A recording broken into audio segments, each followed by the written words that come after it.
നിങ്ങളുടെ കുഞ്ഞിന് വീട് പോലെ സുരക്ഷിതമായ മറ്റൊരിടം തിരയുകയാണോ? എങ്കിൽ അങ്ങനെ ഒരിടം പൂക്കോട്ടുംപാടത്തുണ്ട്. വണ്ടർ ബീസിൽ 6 മാസം മുതൽ 5 വയസ്സുവരെയുള്ള കുട്ടികൾക്ക് പ്രവേശനം. കൂടുതൽ വിവരങ്ങൾക്ക് ബന്ധപ്പെടുക wonder bees day care near Supplyco people hospital road Pookkottumpadam. തർക്കങ്ങൾക്കെല്ലാം പരിഹാരമായി ചോക്കാടങ്ങാടിയിലും ആനക്കല്ല് നാരായണൻ വളവിലും റോഡ് പ്രവൃത്തിയുടെ 2ാം ഘട്ടം തുടങ്ങി. റോഡ് പൊളിച്ച GSB നിക്ഷേപിക്കുന്ന പ്രവൃത്തിയാണ് നടക്കുന്നത്.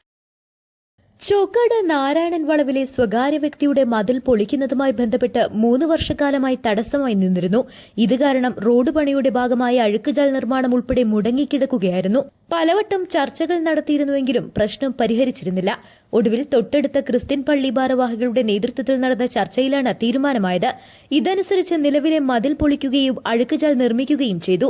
ഇവിടെ 2ാം ഘട്ട പ്രവൃത്തിയായി റോഡ് പൊളിച്ചുമാറ്റി GSB നിക്ഷേപിക്കുന്ന പ്രവൃത്തിയും പൂർത്തിയായി. ചോക്കാടങ്ങാടിയിലും നിലനിന്നിരുന്ന തർക്കങ്ങൾക്കും പരിഹാരമായി.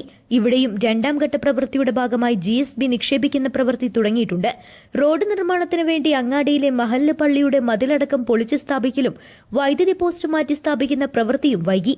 ഒപ്പം തർക്കം നിലനിന്നിരുന്ന സ്വകാര്യ വ്യക്തി കോടതിയെ സമീപിച്ചത് പിൻവലിക്കാൻ വൈകുന്നതും പ്രശ്നം നീണ്ടു. ഈ മാസം 17-ന് കേസ് പിൻവലിക്കാൻ ധാരണയായതോടെയാണ് GSB നിക്ഷേപിക്കുന്ന പ്രവൃത്തി തുടങ്ങിയത്. മഴക്കാലവും റോഡ് ഗതാഗതം തടസ്സപ്പെടാതെയുമാണ് പ്രവൃത്തി നടക്കുന്നത്. ഇതിന്റെ ഭാഗമായി ആദ്യം ജൽജീവൻ പൈപ്പ് സ്ഥാപിച്ച ഭാഗം മണ്ണ് നീക്കി GSB നിക്ഷേപിക്കുന്ന പ്രവൃത്തി തുടങ്ങി. ഇതിനോട് ചേർന്ന ഭാഗത്തെ റോഡ് പൊളിച്ച് ഗതാഗതം തടസ്സപ്പെടാതെ GSB നിക്ഷേപിക്കുന്ന പ്രവൃത്തിയും ഒപ്പം ആരംഭിക്കും. 350 മീറ്ററോളം ദൂരമാണ് 2 വർഷത്തിലേറെയായി മുടങ്ങിയിരിക്കുന്നത്. GSB നിക്ഷേപിക്കുന്ന പ്രവൃത്തി ആരംഭിച്ചതോടെ നാട്ടുകാർക്ക് വലിയ ആശ്വാസമായി. News bureau, Chokkad.